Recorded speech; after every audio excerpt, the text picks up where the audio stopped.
Hello, everyone. Welcome to Inside the Americas with me, Jeannie Godula. Here's a look at what's coming up in today's show. The United States is once again facing a conflict in Iraq. Washington says it's studying all options in the crisis there, but seems very reluctant to put boots on the ground. Then $1.5 billion. That's what the U.S. Supreme Court wants Argentina to pay its bondholders. But President Cristina Kirchner says she won't submit to, quote, extortion. And Honduras is the poorest nation to play in the World Cup. We'll take a closer look at how armed drug gangs are laying down the law in the sport at home. But first, as the Sunni militant group ISIS makes more and more headway in Iraq, the U.S. is finding itself in the delicate position of deciding just how involved it wants to get. American combat troops left Iraq 2.5 years ago, and there is little stomach in the U.S. for sending them back. But if the delivery of U.S. troops on the ground is ruled out, drone strikes could be on the way. Josh Vardy has more. Less than a month ago, U.S. President Barack Obama stood in front of young graduates at the prestigious military school at West Point. There, he laid out his vision for a fundamental shift in U.S. foreign policy. The president said military intervention should not be the primary element of the country's role in the world. Just 3 weeks later, that vision had been put to the test. Last week in Iraq, from where the U.S. withdrew the last of its troops just 2 years ago, extremist Sunni group ISIS enjoyed a string of stunning victories in a lightning advance towards Baghdad. Obama reconvened his security advisors and ruled out responding to the threat with troops on the ground. However, the idea of an interventionist military response has not been completely dropped. Another option would be the use of drones, although the lack of clear targets amongst the fast-moving ISIS forces means that this too is not necessarily the best option. Well, they're not the whole answer, but they may well be one of the options that are important to be able to stem the tide and stop the movement of people who are moving around in open convoys and trucks and terrorizing people. Washington has also brought up the surprising possibility of reopening diplomatic links with Iran, which was severed in 1980. But some experts say involving Iran would be a bad move. This is a regime that doesn't want anything other than a dominant Shia Iraq. And frankly, if that's what they want, they're going to foment even a larger, more bloody civil war in Iraq. The U.S. has already sent 300 reinforcement troops to Baghdad in order to protect key sites like their embassy in case of another ISIS breakthrough. Meanwhile, a clear response from Washington to the threat is still forthcoming. Now, Argentina's President Cristina Kirchner says she won't submit to extortion. That's after the U.S. Supreme Court ruled Argentina had to pay bondholders some $1.5 billion. Argentina now has two tough choices. It can either pay up or potentially risk another default on its debt like in 2001. Luke Brown explains. 14 years after its economy was brought to the brink, the shadow of a fresh debt default hangs over Argentina. A U.S. Supreme Court decision on Monday favoured holdout bondholders. They're looking for $1.5 billion. Unlike the vast majority of Argentina's creditors, they've refused to negotiate a debt restructuring over the past decade. This latest setback for Buenos Aires, drawing a defiant response from the president. Any government, any country, directors in the areas of policymaking need to be open to negotiating. What no president can do in a sovereign country is subject its country, its people, to extortion. The ruling, though, leaves Argentina with few options. Refusing to pay could lead to another technical default, potentially as early as the end of the month. President Kirchner warned it could prompt demands of $15 billion in more payments, half the country's currency reserves. Indeed, agreeing to pay could undermine the restructuring of all of Argentina's debt. The problem is that those who accepted the restructuring and consented to a drop in value will be able to go back to Argentina and demand the same conditions as the holdout hedge funds. So this decision puts the whole restructuring of Argentina's debt at risk. Argentina could yet open talks with the holdouts. That, though, faces another problem. It can't legally offer better terms than the earlier restructuring. until the end of the year.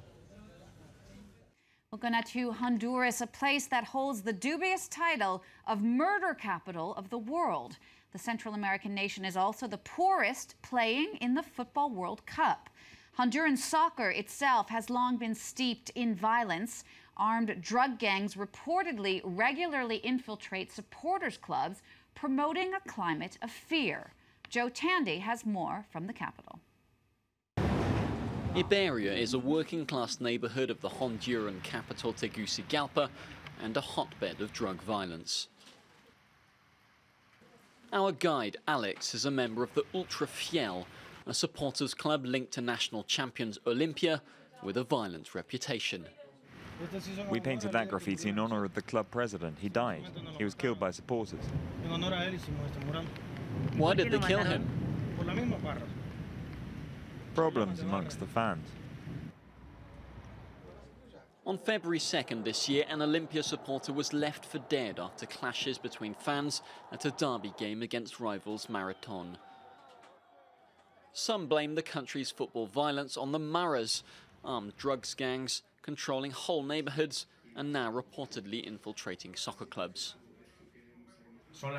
The Maras have worked their way into supporters clubs through young people, minors that they've recruited and forced to infiltrate these groups. That allows them to widen their territorial influence in the different neighborhoods and also when it comes to drug trafficking. We headed to Tamara Prison, 25 kilometers north of the capital, to meet members of Mara 18, one of the country's most dangerous gangs. 250 gang members are locked up here in the so-called Scorpion Wing. Mara 18 leader Lucifer is one of them. He agreed to speak to us, but preferred not to be filmed. Not at all. We don't infiltrate anything. We love football and that's all. We're fans like anyone else. Personally, I support Olimpia. The kids in the supporters clubs don't know anything about football. They confuse violence with football. Despite Honduran football's ugly side, some are using the beautiful game to keep young people away from crime. Luis Lopez launched a program to help children resist the lure of the Maras. At 14 years old, Marvin is already well acquainted with the gangs. The Maras, Marvin says, frequently try to recruit local teenagers. The Mara members come from other neighborhoods. They drink alcohol and they fight. Sometimes people are killed. They carry hidden weapons. That scares me. It's also scary that they've now started recruiting children. Today in Honduras, only 800 Mara members are behind bars. Meanwhile, the National Congress is debating a law to show football violence the red card. In 1954, the U.S. Supreme Court made its landmark Brown versus Board decision, officially putting an end to school segregation. But one public school district, Prince Edward County in Virginia, was so against the decision it decided to shut the schools down entirely. It took 10 years for the Supreme Court to finally force the public schools to reopen. But for many, the damage was done. Inside the Americas went to meet some of these former students who lost out on years of education. This is where I went to school at. Matter of fact, that was my science class. Fond memories of teachers and classmates. But Shirley Brown also recalls a darker time in 1959 on what should have been the first day of school.